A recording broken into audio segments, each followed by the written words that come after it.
την εισβολή το 1974 και θέλαμε με έναν τρόπο να έχουμε μια διάλεξη που δεν θα μιλήσει γι' αυτό ακριβώς το γεγονός, αλλά θέλαμε κάπως να το θυμηθούμε και να έχουμε κάποια εκδήλωση πάνω σε αυτό.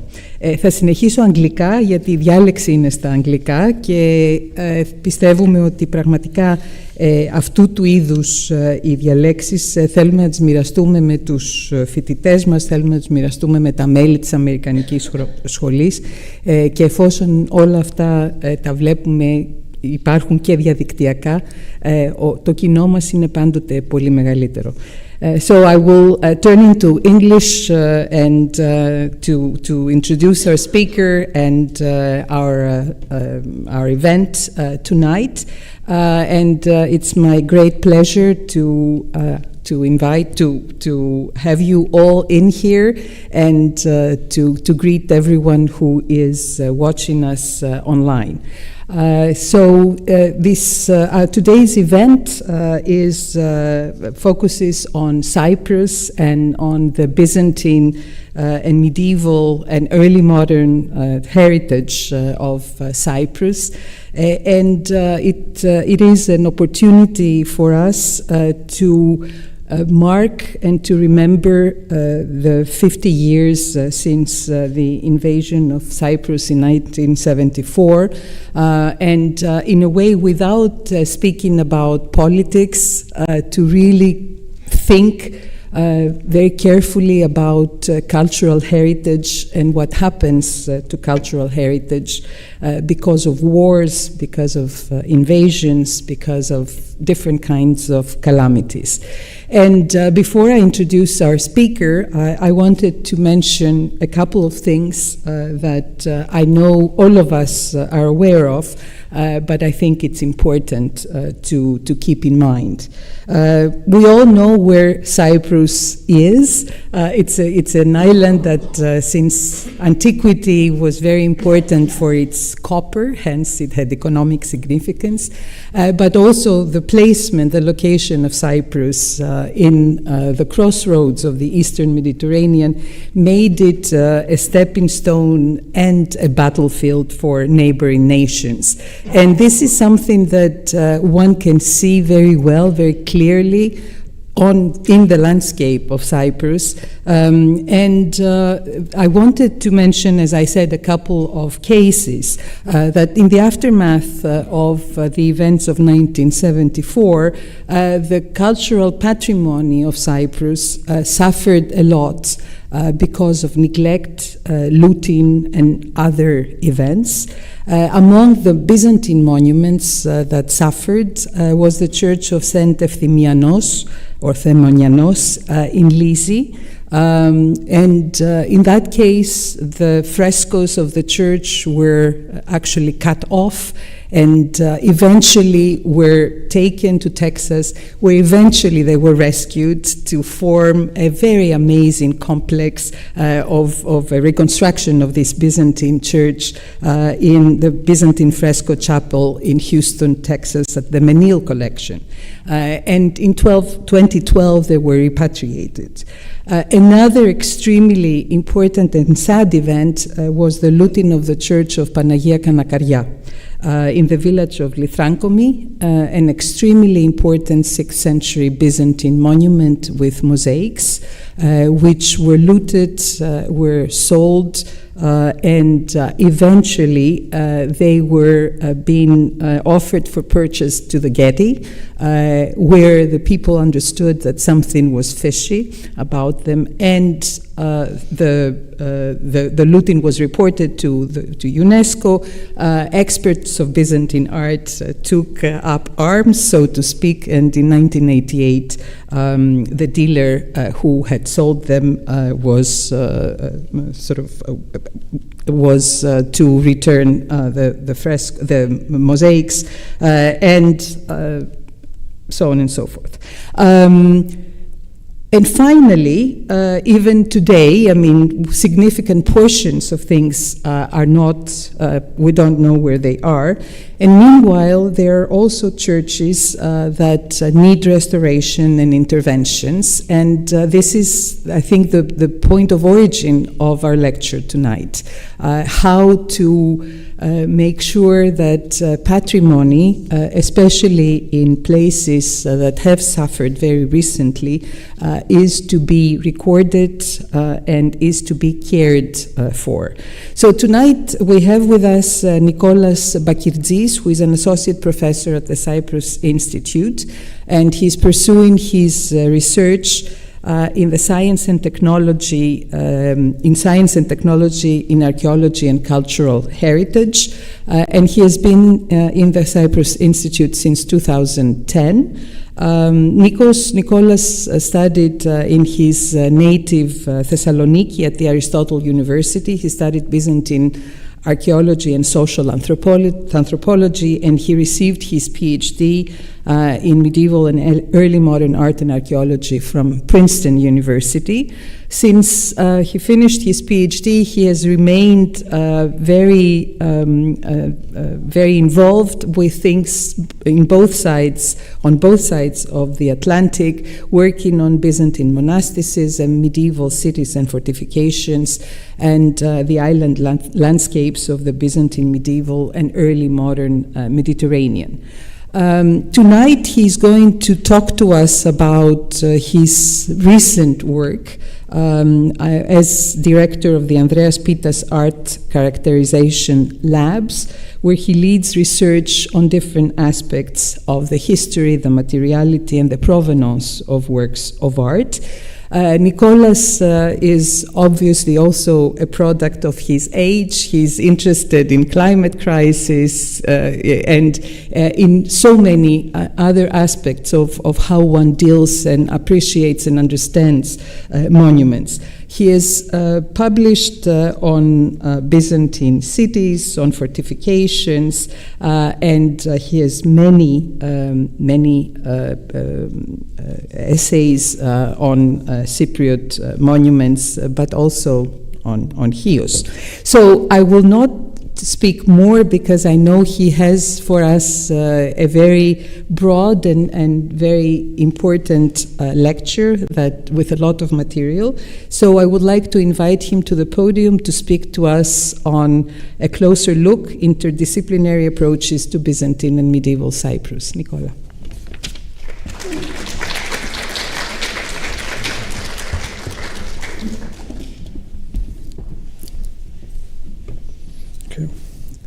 Thank you very much, Maria, for the kind words. And first, let me begin by expressing my appreciation for the kind invitation to present aspects of our work here at the Gennadios Library and the American School. It's an honor to be here, and thank you all for coming, especially today on Election Day, right? Having the opportunity to talk about Cyprus, its history and its monuments carries a lot of meaning as well as responsibility this year.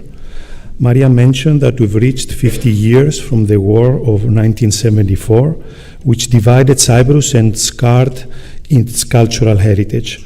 And I feel that continuing efforts to document, study, analyze the remnants of the past resists the bleakness of the current political situation.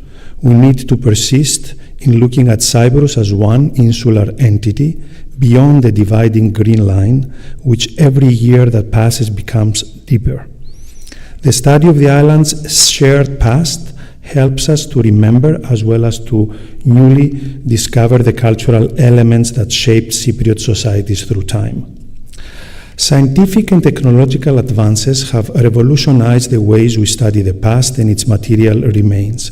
Especially in the broader field of the history of art and architecture, new tools, innovative applications, and groundbreaking scientific methods are able to shed light on hidden secrets and to enable discoveries that enrich our understanding of past societies and the work of artists and masons. These approaches provide us with fascinating contexts of interdisciplinary research producing massive, for our field, amounts of new information and data. In this new age of endless possibilities, the proper use of results is is a key challenge, as every day brings new science and technology breakthroughs which effectively shift what we can describe as the frontiers of heritage research.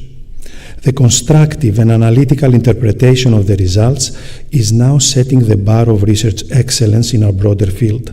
And in this context, the humanities do have a primary role in the critical and synthetic understanding of how scientific and technological methods help us to gain new knowledge about past societies and the cultural narratives shaping our sense of heritage and identity.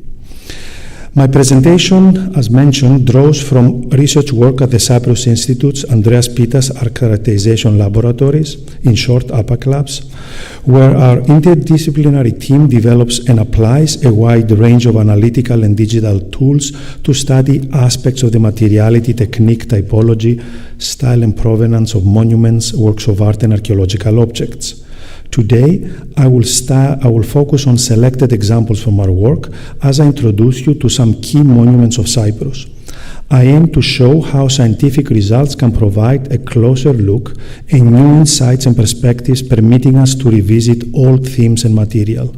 I will try to provide a kind of contextual translation of aspects of our work and how new tools reshape our approach to historical inquiries.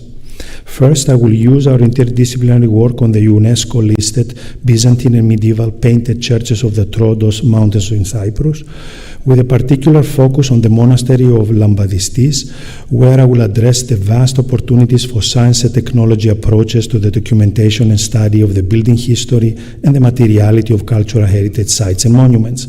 I will also talk about our work at the fortifications of Nicosia, where dendrochronology and digital visualization have helped us to study the city's history.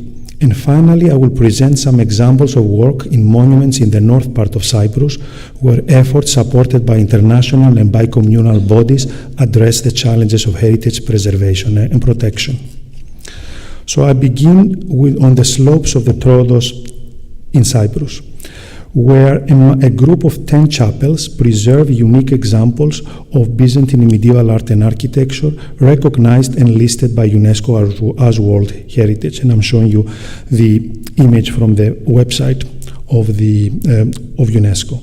They are known as the Painted Churches of the Troodos region and feature murals which provide an overview of Byzantine and post-Byzantine painting in Cyprus, roughly from the 11th through the beginning of the 16th century. Most of them served as Catholica of rural monasteries, and their frescoes being highly highlighted as outstanding examples of the artistic exchanges between East and West, directly mirroring the position and role of Cyprus as a hub of cultural and socioeconomic interconnections in the medieval and Crusader Mediterranean. Their architecture is also notable as they feature elaborate wooden roofs. In the older structures, they were actually built over complete Byzantine domes, which were most probably related to increased needs for protection from snow and precipitation, possibly signaling a particular climatic phenomenon, what could be described as a little ice age. What the description included in UNESCO's listing also highlights is that all 10 churches are living monuments, since they continue to be used as places of cult and pilgrimage. Spread around the Troodos, the study of these churches, among many others in the broader area, carries significance for the history of Cyprus and beyond. They also constitute the earliest surviving structures on the mountain region, and although human presence and economic activity dating back to prehistory and antiquity have been securely traced on the Troodos range, we still lack conclusive evidence for the permanent occupation of sites. The resources of the Troodos range, such as metals, minerals, and wood, were exploited since antiquity. For example, timber from the forests of Cyprus was of crucial importance for the fleets of the island's kingdoms, as well as those of ancient and Hellenistic Egypt. In the beginning of the 9th century, Cyprus sent wood to the Patriarch of Jerusalem to assist his efforts for the re-roofing of the Holy Sepulchre Church.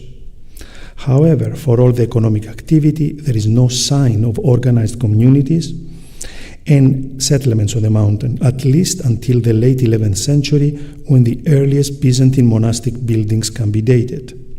Following the example of monks, village communities focused along local rivers and fertile ravines, engaged in agriculture, herding, and the exploitation of the mountains forests.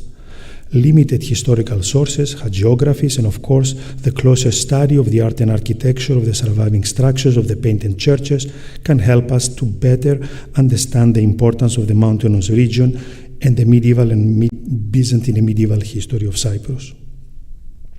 In addition, the fact that these sites continue to serve as central points of reference for the cultural and religious life of local communities exemplifies their contemporary relevance as key components of the island's heritage. Moreover, the churches are located in the midst of forested slopes, which are of enormous environmental importance for the island. Of course, this is an area under heightened threat of wildfires, a phenomenon which is intensified by rising temperatures and increased periods of drought due to global warming. And the past summers have been quite difficult. You see an image 3 summers ago, and this is something that really is of great concern for the preservation of the forest and, of course, the medieval sites in the region. As mentioned, it's really important to frame well the research focus of interdisciplinary work. And this is, in my opinion, a precondition for the accurate use of science and technology methods and instrumentation. One of the problems in the study of the Troodos churches has to do with mapping and studying the architectural complexes which once surrounded the now standalone chapels. Before any archaeological excavation, this is the perfect challenge for the use of geophysical surveys with the use of ground-penetrating radar, which aim to explore the presence or absence of underground structures. We had the opportunity to collaborate with Staffordshire University and the Cyprus Department of Antiquities in a comprehensive survey of the 10 churches. I'm sure many of you know that GPR emits electromagnetic signals, and based on the responses sent by the physical properties of the subsurface, we can assess the potential presence, size, and nature of any underground structures. Overall, results were underwhelming due to the clay-rich soil of the Troodos combined with significant levels of landscaping around the monuments. Nonetheless, we had noteworthy geophysical results from 2 surveyed sites. The Panagia Fortifications is located near the village of Nikitari, with its wall paintings dating from the 12th and the 14th centuries. It's a small church covered with a 2-sided roof over its naos and a low dome over its narthex, characterized by protruding abscesses from its north and south sides. Like other Troodos rural chapels, it was originally part of a monastic complex, which has not been preserved as it was abandoned in the 18th century. 3 identifiable features in the proximity of the church, you see are those areas in red, point to now buried structures from the old monastery. An anomaly identified on the documented grid looks like the remains of an underground structure, possibly part of the original monastic complex, but we will not know for sure until there is archaeological excavation in the particular location. The second example is from the Panagia of Arakas, located in the outskirts of the village of Lagudera, which preserves celebrated painted decoration from the mid-12th century. The church's main naos space is covered with a dome with traces of a narthex added in the 14th century and then rebuilt and extended in the 17th century. An additional wooden roof covered with flat tiles was built around this period for the protection of the church from weather conditions. GPR data showed anomalies pointing to the existence of buried walls, structural remains, and/or previous substantial landscaping in the area, possibly related to activities associated with the monastery's history. This is when comparisons with early photographs or even the 1735 drawing by Vasily Barsky offer useful comparisons. And this is, you see essentially that these remains here, we see that could be related with with remains of the buildings that Barsky drew in 1735. Among the sites included in the UNESCO list is the monastery of St. John Lambadistis, next to the village of Kalopanayotis in the deep ravine of the Marathasa Valley. It provides an instructive example of the cultural complexity of the Troodos Painted Churches, and it has been the focus of systematic research work by the Cyprus Institute as part of our efforts to provide holistic interdisciplinary approaches to the documentation and study of cultural heritage. The 11th century establishment of a monastery aimed at inserting Byzantine monasticism in the locality's cultural and religious traditions. The location is believed to have been in use since antiquity due to the existence of natural healing springs. And this is, I'm showing you a view of the river just under the monastery, a Venetian bridge, and the remains of later installations that provide access of locals to this healing sulfur water. Lots of people come and collect it to this day. Moreover, the particular site became later linked with the baptism of Saint Heraclidios by apostles Paul and Barnabas on their visit to Cyprus. Associating this early Christian account with the site and its ancient legacy carries a lot of meaning, as it provides an instructive example of the ways pagan localities were appropriated by Christian cult. And you see here, actually, at the location, you see that now there is even a second sign that says that, Saint Heraclidius was baptized in this particular location, and then you turn up and you see the view of the monastery. Building on this tradition, the building of a crossing square with dome Middle Byzantine church dedicated to Saint Heraclidius, you see here an interior view of the dome, and Heraclidius, here I have to add, was one of the island's first bishops, points to efforts to reconnect with the site's past. It's important to locate the monastery's foundation in the period after the island's control was reclaimed by Nikephoros Phokas in the middle of the 10th century, following centuries of volatility and antagonism between Byzantium and the Arabs. In the following centuries, especially under Alexios I Komnenos, the Byzantine state invested in the island, aiming at strengthening its defenses. The establishment of numerous monastic institutions across Cyprus strengthened and secured Byzantine influence over local populations.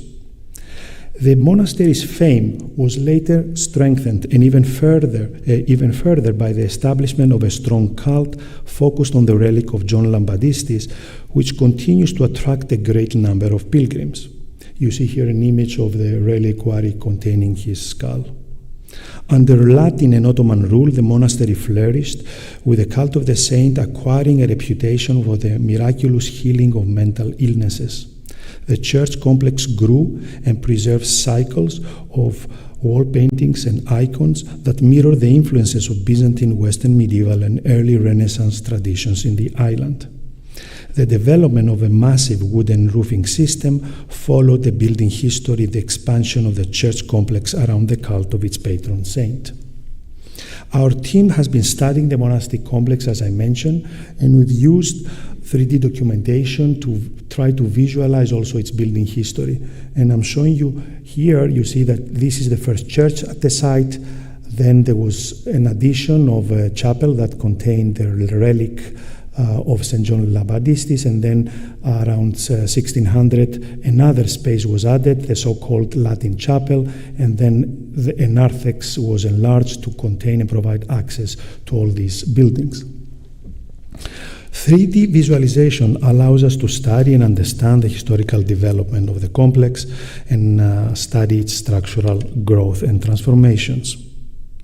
Utilizing specialized instrumentation, we've been looking into the chemical analysis and provenance of the pigments used by the workshops responsible for the decoration of the church complex. We also analyzed selected examples of icons from the monastery. And I must here acknowledge the work of two of our PhD students, Raphael Moreau and Nicolette Olero-Levy, with aspects of the work developed in collaboration with the Fondation des Sciences du Patrimoine and the Center for Research and Restoration of the Museums of France. We aim to map and identify the origin of minerals and pigments used in the wall paintings of the church from the 13th and to the very beginning of the 16th century. Cyprus was known for its rich geology and mineral depositions, thus making it a first-class destination for the collection of material used in the making of pigments used by artists. I mentioned the 13th and the end of the 15th or the beginning 16th century painting cycles, because both of them have been attributed based on style to artists coming to Cyprus from abroad or being associated with artists trained elsewhere. The 13th century cycle, preserved in the church of St. Heraclidios, to your left, has been associated with artistic influences from the areas of Syria and Palestine, while the wall paintings to your right of the so-called Latin Chapel are stylistically linked with artists active or linked with developments in Renaissance Italy, most probably Venice. This is a long-term research project, and we hope that as we collect more data, we will be able to build the appropriate database that will allow us to trace the sources of their pigment supplies and to what extent they used locally procured minerals and materials. We expect that results will significantly enrich our understanding of the networks of artistic production in Cyprus and beyond. The rich history of pilgrimage at the site and the architectural complexity of the church complex provide additional evidence related to the continuous use of the church complex. The use of advanced technical photography methods such as reflectance transformation imaging, RTI, spectral photography and infrared reflectography have allowed us to document and to map inscriptions and graffiti left by pilgrims and travelers on the walls of the church. I mention here also the work of our colleague Mia Trentin. Results help us to shed light on unknown aspects of the use of ecclesiastical space for liturgy and cult, but also to locate the cult of the local saint in the broader framework and map of pilgrimage across the region. Among the preserved inscriptions, there is a considerable concentration of graffiti on the wall surfaces surrounding the location of the reliquary containing the healing saint's skull. Most of these are handwritten in Karamanli, which is the language of the Turcophone Orthodox populations in parts of Asia Minor, confirming the presence of Karamanlides at Lambadistis Monastery. Our colleague Stelios Irakleus was able to read these inscriptions, which record the names, the origin, identity, as well as prayers of pilgrims, thus permitting us to have a closer look into the passage of Karamanlides from Cyprus on their way to Jerusalem. Among other inscriptions is also the testimony of Vasily Barsky, the famous monk from Kiev, who visited the monastery in 1735, and you see that he wrote in Greek. I really like the issue, the Elachistos Vasilios Moschovorosos Kievopolitis. But you also see in fresh pen that there are people continue to write their names, and frequently they scratch the older graffiti. So if you visit the site today, finally they have put kind of a barrier that doesn't allow people to actually write on the wall. Of course, this is the habit of centuries, right? On the whole, providing a holistic documentation of the materiality of sites like the monastery of Lambadistis is of crucial importance in efforts to manage and monitor these sites. Besides visualizing its history, we are using the 3D documentation of the site to develop a 3D replica. In the broader field, it's called the digital twin. I'm sure many of you have heard it, which will be used to systematically capture all aspects of the site's complexity and to allow our interdisciplinary work to enrich it with data. And here I want to acknowledge the work of my colleagues Sorin Hermon and Anastasia Tsanga. I'm showing you the model of the church, and we are working on a model of the broader site, which will appropriately include drone-based and satellite documentation and monitoring. And what I'm showing you is essentially the concept of the digital twin is that these 3D models are no longer simply used to visualize history or details of these buildings, but essentially These models are now the portals to access and to integrate a variety of data coming from different disciplines. And I have some more material to show you. Here is some of the work that Anastasia shared with me. She's using the building information model to map every little detail of the interior and the exterior of the building. This is how we've been working to create a classification system of all this information and map them on the particular elements of the building.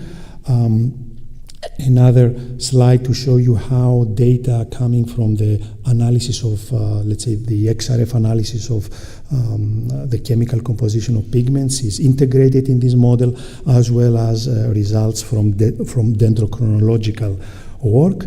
And of course, we also have to consider in the same model to integrate historic photographs as well as publications of the site. Okay. I'm moving away from the Troodos now, and I will turn to a very different example of our work, as I will try to highlight the contribution of dendrochronology in our study of the past.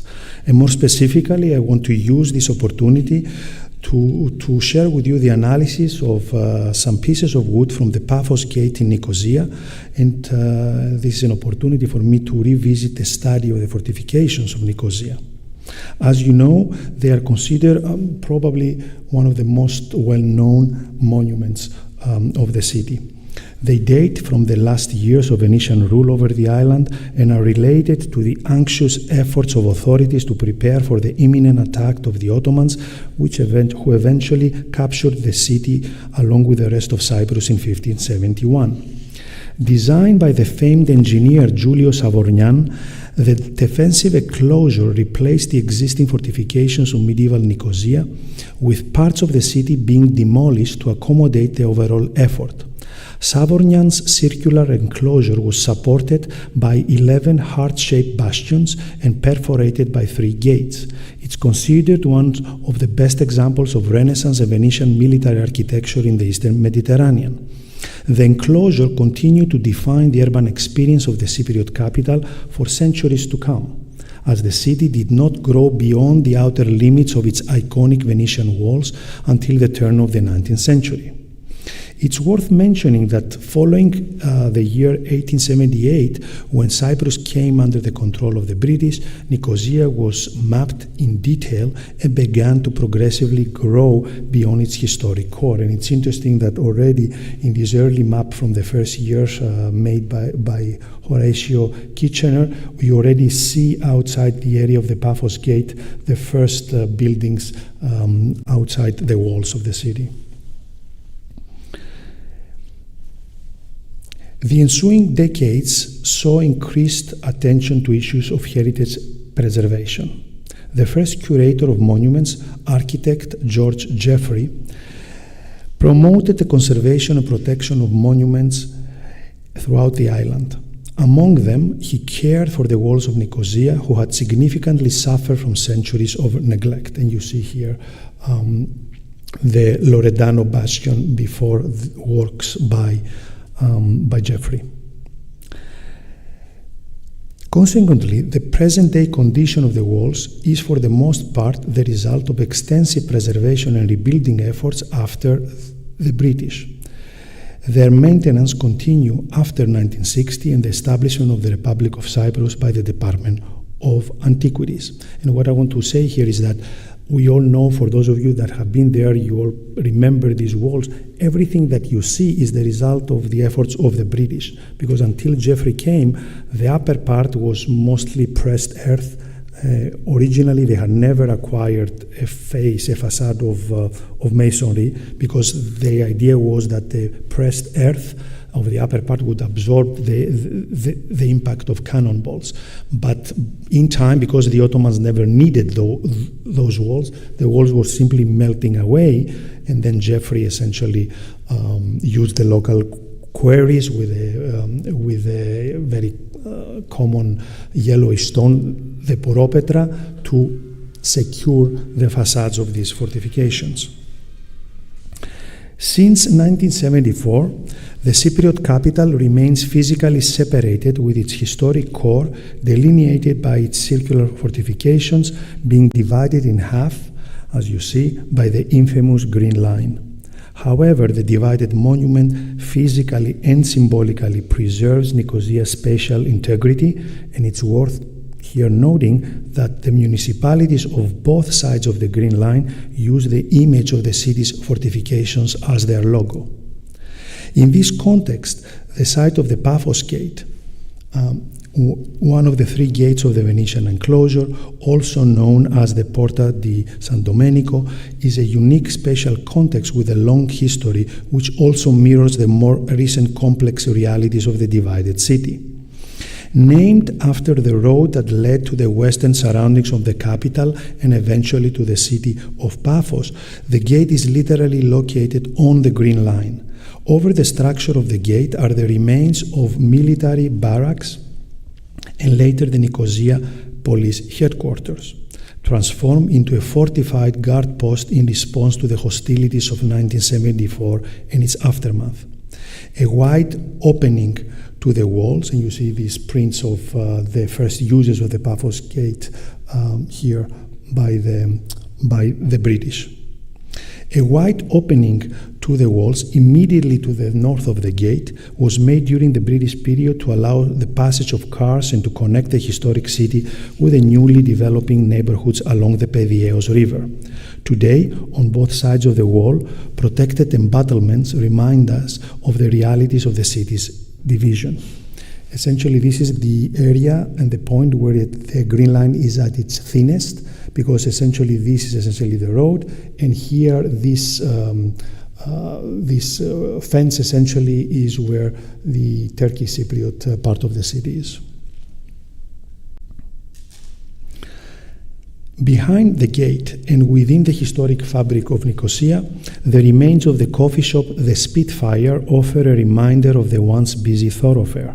The coffee shop, now in ruins, is stuck in the buffer zone, which forms a sad corridor of dereliction across the city. A few meters further to the north is the Basilica of the Roman Catholic Church of the Holy Cross, a building situated inside the width of the buffer zone. The church can be entered from the south, while its western apse reaches across the Green Line to the north part of the city. Across from the gate is also the Cathedral of Our Lady of Grace, the seat of the Maronite Catholic Archeparchy of Cyprus, and a cluster of shops and businesses of the Maronites, a remnants of the late medieval and Ottoman period neighborhood of the community. Further to the east, and this is to your right, is also the medieval structure of the Castelliotissa, a beautiful Gothic hall presumably belonging to the medieval palace complex that once existed in the location. Over the past years, the area of the Paphos Gate has been the focus of an extensive preservation project by the Department of Antiquities. Excavation and restoration works have enriched our knowledge of its building history, including archaeological evidence of the site before the construction of the Venetian walls, as well as the remains of medieval and Ottoman aqueduct supplying water to the city and the successive levels of paved roads leading to the gate. Here you see different levels of roads leading to the gate, and these are the bases of the arches of the aqueduct that was entering the city at this particular location. Architecturally, the gate itself is a tunnel-like barrel-vaulted structure that penetrates the width of the thick wall. On its interior side, two small rooms on each side of the arch opening provide utilitarian spaces for the guard. Excavations also revealed the presence of drainage channels running through the gate to protect it from the flooding of the Pediaeos River. Some years before the excavation, I actually witnessed a flash flood, and the gate was completely immersed under water at this particular location. Over the northern opening of the gate, a stone plaque bears in relief the calligraphic monogram of Sultan Mahmud II, who reigned between 1808 and 1839, and it's estimated that the stucco was incorporated on the gate's facade around 1820, presumably in relation to works at the site. The gate's interior preserves evidence of reused materials, such as in the case of horizontal cornices at the base of the structure's barrel vaulting, which were built with marble tombstones, some still bearing Latin inscriptions and decorative patterns. We can assume that they were most probably taken from burials which were destroyed during the construction of the Venetian walls. A completely overlooked remnant of the gate's long history was the wooden door that once controlled access to the city for those arriving from the western parts of Cyprus and Paphos. The rectangular two-leaf door blocked the gate's western arched opening from the inside. As part of its preservation efforts, the Department of Antiquities decided to care for the remaining parts of the wooden door, which rested against the interior sides of the gate's tunnel. The lower parts of the vertically positioned wooden door has deteriorated a lot because they were exposed to water and the considerable debris that had accumulated over time inside the gate.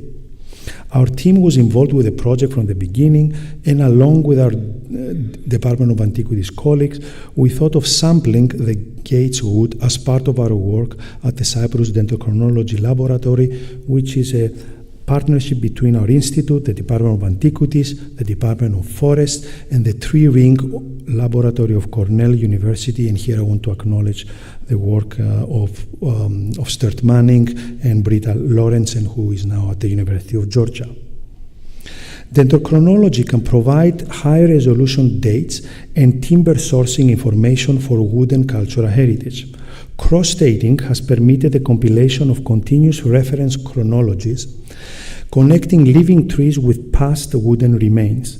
Besides dating specific wooden objects, the overarching goal of our work is to establish secure chronologies for a number of Byzantine and medieval monuments, as well as objects and furnishings. Results are also permitting us to provenance the wood to local forests or imported wood. Furthermore, the chronology results are now very important in paleoclimatic studies, as tree rings effectively contain valuable information on the history of precipitation in the region, and we've been collaborating in this respect with the Department of Forests to map the history of the island's forests.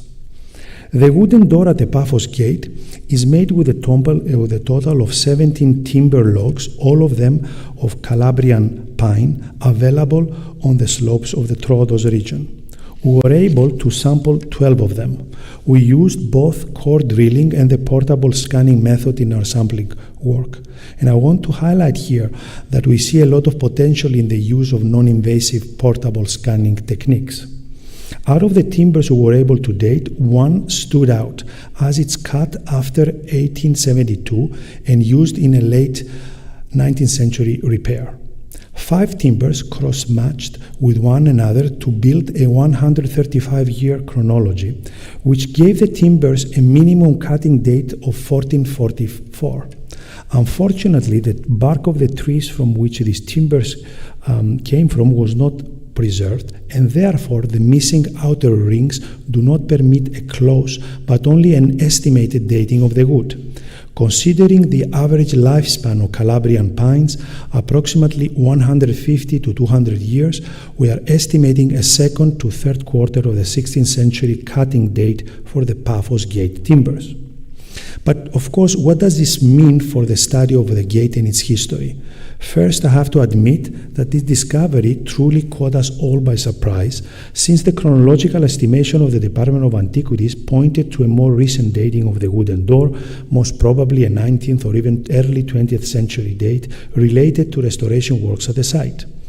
The chronological window given by our dendro study permits 2 possibilities. The first and most probable is that the wooden door at the Paphos Gate is the original gate constructed as part of Julius Avornian's project to protect the capital of the island. The second possibility suggests that the wood was cut and used before the Venetian project. Based on what we know, and until we have more secure dates, we have no other choice but to hypothesize about earlier fortification efforts which preceded the mid-16th century works. Maybe work and at least the accrual of building material and resources to strengthen the existing defenses of Nicosia, especially its gates, had started years before what historical sources are suggesting, along with our reading of them. We are almost obsessively concentrated on the efforts and the leadership of the famous Italian engineer, but maybe it's time to also think otherwise. We will be looking more closely to the structural context of the gate's construction, aiming to identify work of master masons and builders. And I think it's always useful to address the narrative aspects of such hypotheses while retaining the flexibility to revisit them and to revise their stories. I'm still intrigued by a collective amazement by the sad wooden remnants of the door being actually the original 16th century gate. There is no time to further dwell on the matter, but I feel that our surprise is the result of a combination of factors, beginning with our limited attention to wooden heritage, as well as our partial understanding of the history of restorations and the preservation of the fortifications of the city during the period of British rule. The very fact that George Jeffrey, the first curator of monuments of Cyprus and responsible for the preservation and refacing of the wall facades, kept the preserved wooden door in place is particularly important, as it helps us to better understand aspects of its early restoration and Jeffrey's methods and approaches. Using technology to visualize the long history of the Paphos Gate is particularly important in the context of our broader interdisciplinary efforts at the site. And I want here to highlight the work of closely collaborating colleagues, in particular the team of the Virtual Environments Laboratory led by Yorgos Artopoulos, who developed impressive visualization projects and applications that have helped us to digitally reconstruct earlier chapters of the gate's history. You see here the visualization of and this is an immersive digital environment. You can actually enter this space. 1951, they're now working on the beginning of the 20th century, and they will continue going back in time. Their work also used the immersive virtual environment of the gate to map the experience of virtual visitors towards the co-creation and design of the beautiful open-air heritage site, which has been completely recently at the sites. Essentially, what they did is that they were asked to propose landscaping of the site. They used the virtual environment for a variety of visitors, and they mapped the way they were moving and what they were interested, how they were accessing the gate. And based on the data that they collected, and it was mapped here, they prepared this bridge that one can visit today at the site that allows visitors to walk through the medieval gate. And this is how it looks today. So in the final part of my presentation, I will share with you some highlights of our work in the north part of Cyprus. You are well aware that many important monuments and sites suffered after the 1974 war due to abandonment, but also from looting, which always finds way to traffic cultural treasures in times of war and despair. Our region has and continues to be affected from such crimes, which have devastating implications for cultural heritage. The use of advanced digital technologies is particularly helpful as it offers tremendous documentation possibilities, which are fast as well as practical. With the support and the collaboration of the United Nations Development Programme, we had the opportunity to scan the remains of one of the most impressive early Christian monuments in the island, the 4th century Basilica complex of Campanopetra in ancient Salamis. We applied a range of methods, and you see here this is actually a result of our scanning. This is aerial scanning that we applied, and this is the plan of the church that was published by George Roux in 1998.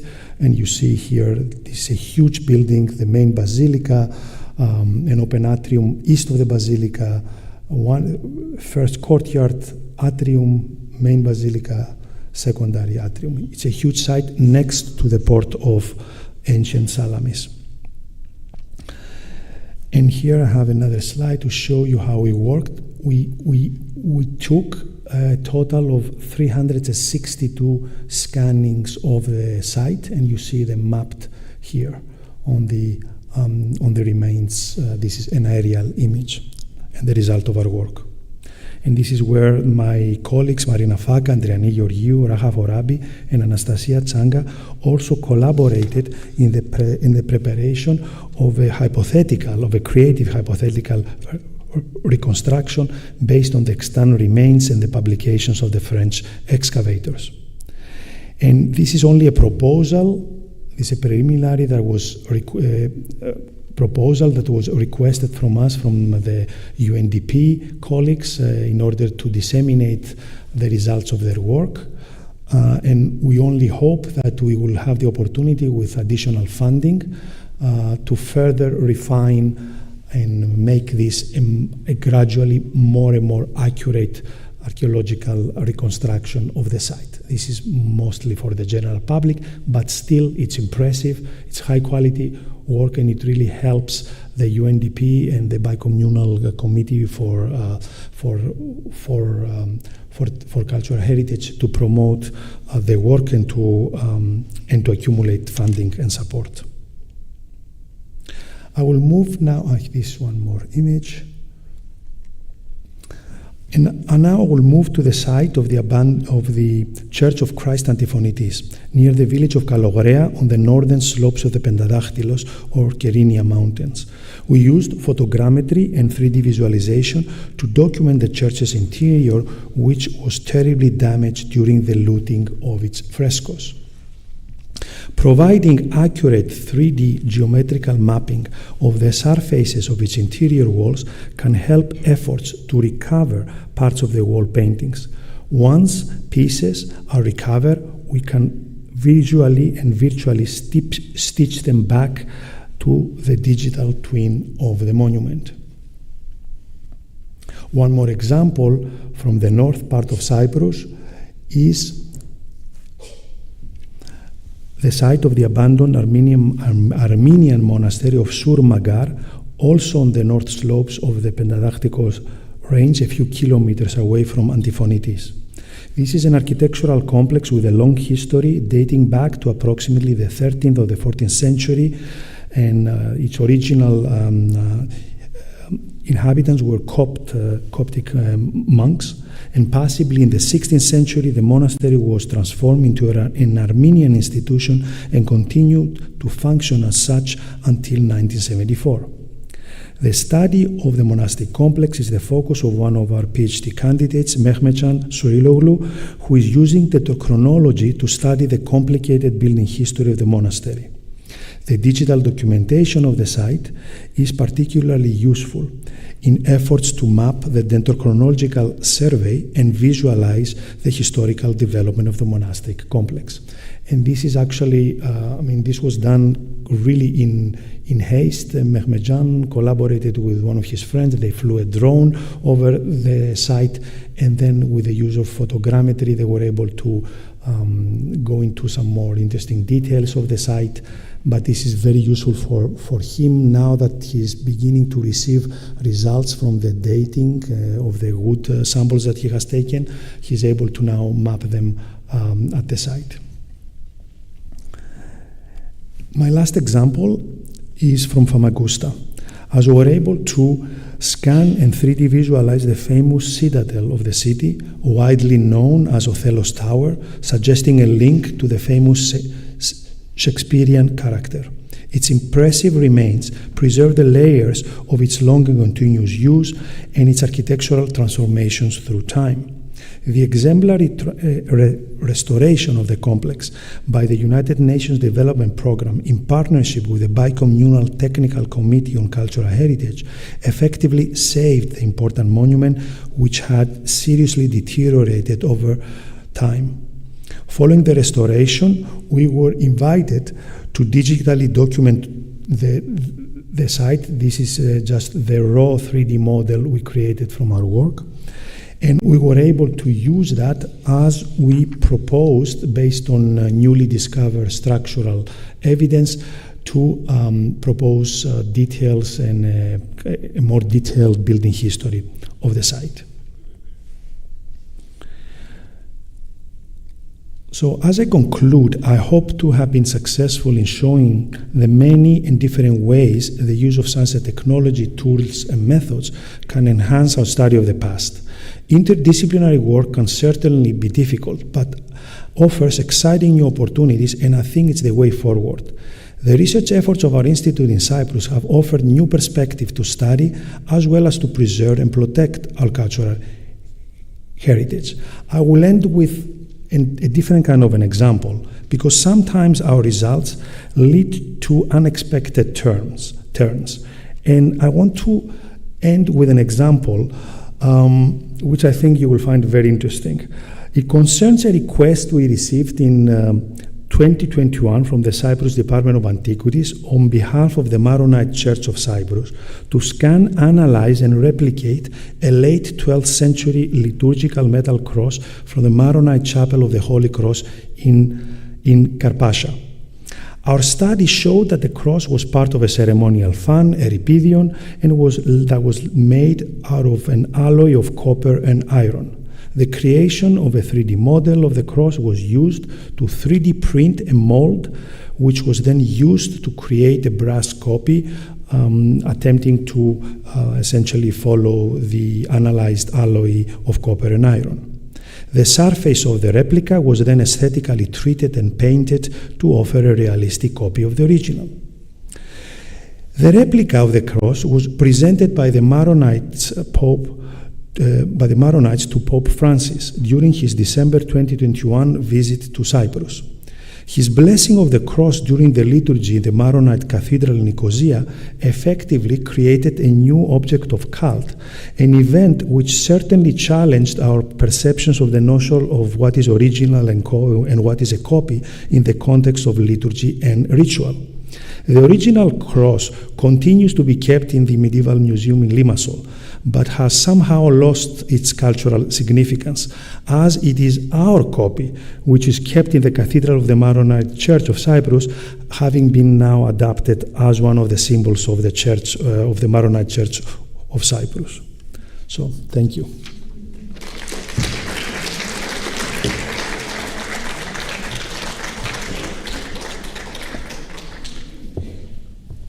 Nicola, thank you very much for this very broad and interesting and sort of diverse way in which you presented the work of the Institute. We have time for a few questions, and as you warm up with sort of hands and everything, can I start by asking how long is the Institute in existence? And you have, and money grows out of trees, or how is it funded? Money, we wish it doesn't grow on trees, but the Institute was more or less established around 2000 as a concept. Cyprus had joined the European Union. The government decided that it needed a push in research and innovation, essentially. They decided, which is interesting, to establish the Cyprus Institute, which remarkably they decided to follow a model very common in American institutions, a private non-profit institution, which is run by an international board of trustees. And the other kind of new thing that they did was that they organized it not in traditional departments, but in interdisciplinary research centers, which focus on areas that this board of trustees decided that are areas of niche for research in Cyprus as a gateway for European research in the region. And we are funded always, we have support from the government, and we are competitive with international and European funding in the region. One of the centers is my center, the Science and Technology in Archaeology and Culture Research Center. Yeah. Any questions?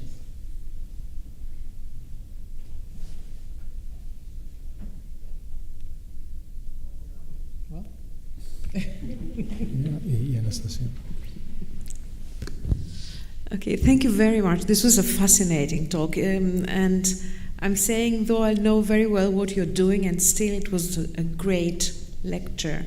I have a question about the the dating of the roof of Labadistes, this overarching roof. If I noticed correctly, you give a very broad dating to this part of the building. Am I right about it? Somewhere between late 15th and 18th century.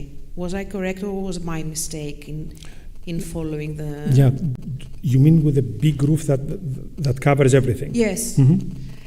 17th, 18th, but of 17th, course 18th. 17th century, which is related to works that took place in the narthex. But of course, these roofs were continuously rebuilt and replaced, and we see that after we started sampling the wooden beams, we started getting all kinds of different dates. But the real question is, was the initiative to add this roof contemporary with comparable roofs in other churches in Troodos that you attributed to this change in climate? Was it part of the same effort to address climate challenges? That's the question. Well, I think that the answer lies in the earliest examples.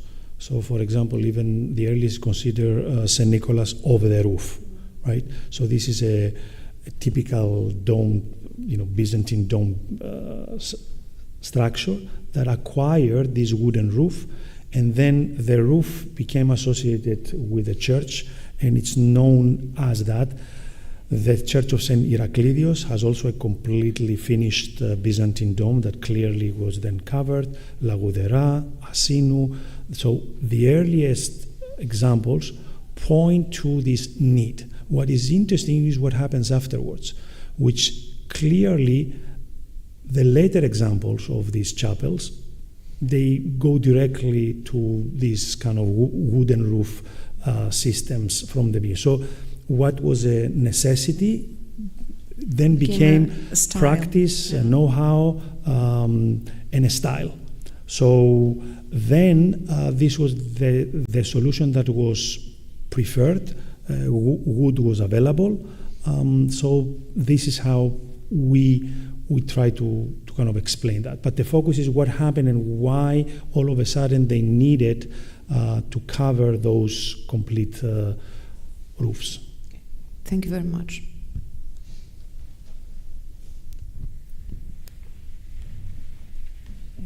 Can I ask something about the collaboration or how you work with different teams in the northern part of Cyprus? Is this something that you start, or is it a sort of UN or some kind? You said bicommunal, but could you explain a little bit? Okay, it's a very complicated process, and it's something that we really believe in as the institute. But our work in the north part of Cyprus is always possible through established channels. So we don't go directly because we are also an institution of the Republic of Cyprus. So the Bicommunal Technical Committee for Cultural Heritage is an established institution for decades. They've been very active. It consists of a balanced committee that has members from both the Greek Cypriot and the Turkish Cypriot side, and we work with them. The United Nations Development Programme is the international body that provides access and provides the funding for work and all kinds of different needs. So usually they select monuments, usually 2 churches, 2 mosques, or other monuments that have a lot of significance, and then they proceed with finding ways to support them. What happened in our case is that we've been working for many years, developing expertise, in particular with the application of digital technologies to document, survey, and visualize architecture. And then we were invited to have that opportunity. And I have to also highlight the fact that We gradually built a good reputation. We are an English-speaking institution. We have Turkish Cypriot students. I showed you the work that is being done at the Armenian monastery is the work of one of our Turkish Cypriot doctoral students who is very active in working. He applied to the UN. He got the permission to sample the site. So we are very fortunate that this is happening. It's great.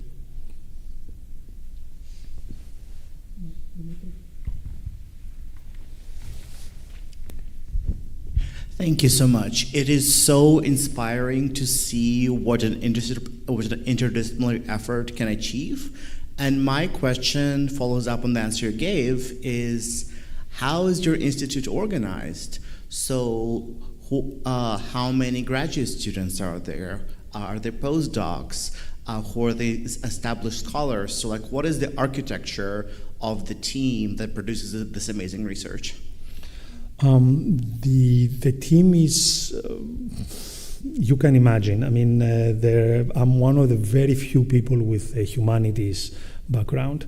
Most of my colleagues are scientists, chemists, physicists, experts in digital technologies, media, architects. It's quite an international team.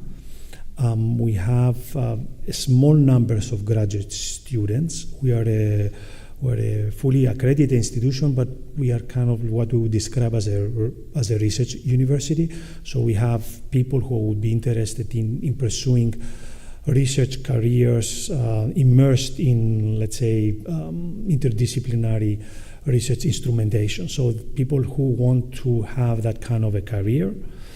And what the other thing that I think is quite important, which was, I have to just share with you that in the beginning was quite difficult for me because I was the only, let's say, architectural art historian in the whole institution. So nobody was speaking directly my language. I was very fortunate before to be in institutions that we had big communities of art historians. So I had to learn to speak, or at least to begin to understand a different scientific language. It was very, it was kind of, honestly, it took a while, but then we started learning how to work together. So I think key in the architecture of the institution is that we are embedded scientists and humanities experts and digital technologies experts, one next to the other, and we have no other choice. For example, just to give you a sense, if I want a new instrument, I will never get it if I apply alone. I have to get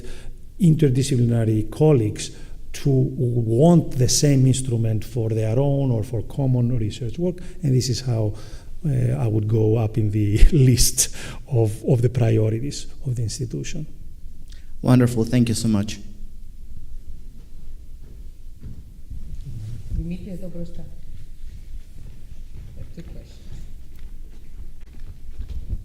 To save time, I will not repeat all the flattering words that the people who spoke before said. I totally agree. Well done. I'm amazed by the amount of digital data that you put together, during your research at the Institute. So it's a very, technical question, but it's something that always puzzles me. How does the Institute cope with this huge amount of digital data? I mean, you do the 3Ds, the digitization. Can you host and keep, and for how long, all this data? That's one question. And the other one is, when a project comes to an end, what happens to all these data? And whether you have already maybe applied that, or maybe you have thoughts on using some of these digitized projects, maybe for educational purposes in schools, or that kind of. Thank you. You are absolutely right, and I would say that the management of data is the biggest challenge and the frontier of our field. I would say. And this is why also this is one of the biggest priorities even now at the European and international level, how to manage and integrate and also make available all this data. We are lucky at the Institute, at least I feel lucky, because we have a research center that is dedicated to high-performance computing with a team that deals with scientific data, and we have a high-performance computing. So I don't really, I mean, our team doesn't really have to worry about it. They provide for us the access to this amazing facility, and we just send our data there. They take care of it, they curate it, they manage it, and we don't worry about ever losing them. So I know that this is challenging. We're also very much involved in this new effort. We started designing. There is the new effort for the European cloud, data cloud for cultural heritage. We are a part of that. And there are various institutions across Europe designing and preparing for that effort, which I hope will give solutions to all of us. But data definitely is the greatest challenge right now. Bona, did you have a question?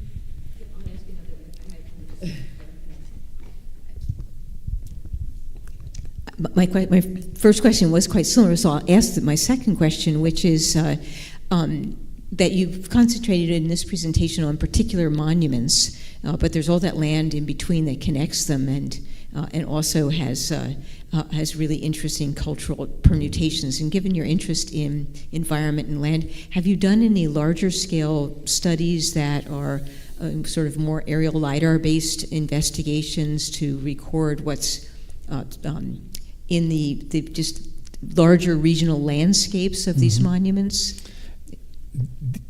Did you mention LiDAR? I did. Aerial LiDAR. Okay.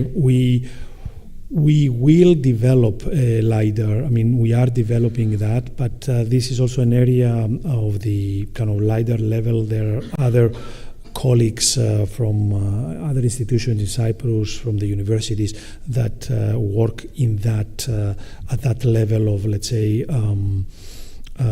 documentation, satellite, and other kind of aerial, broader scale documentation.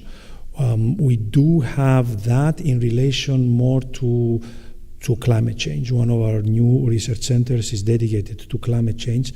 They are developing this kind of scale of documentation and capacity, and we rely on them every time that we need broader documentation of a broader scale. We use them, and they are kind of very happy to work with us to offer us that kind of documentation. So this is where the collaboration and the interdisciplinarity comes very handy.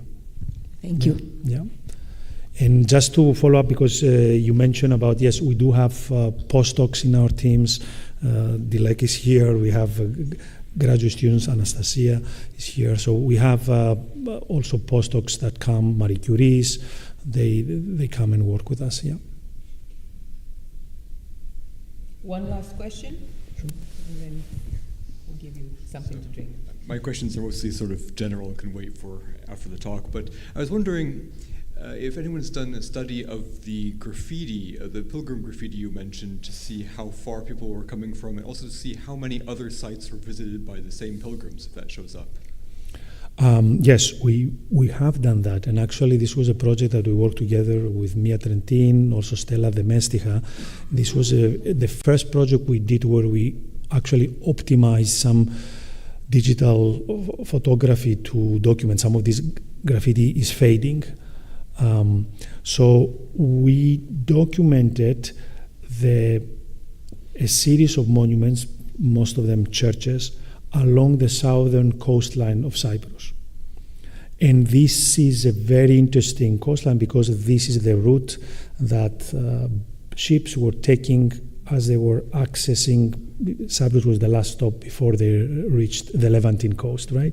So, and what is remarkable that there is a lot of evidence of ship graffiti, so graffiti of boats. And the original project was led by researchers studying the development of shipbuilding, so shipbuilding history, because some of these drawings and these are very, very accurate. We were interested in more in pilgrims, and we were able to realize from some of these, we were able to identify some people who were also signing their name. This is more rare, but even in regards to the concentration of these boats, we were able to identify that what we knew from sources, but now we're able to look at it, that boats trade, trade boats that would stop at, let's say, the port of Famagusta, and they would stay for a few days.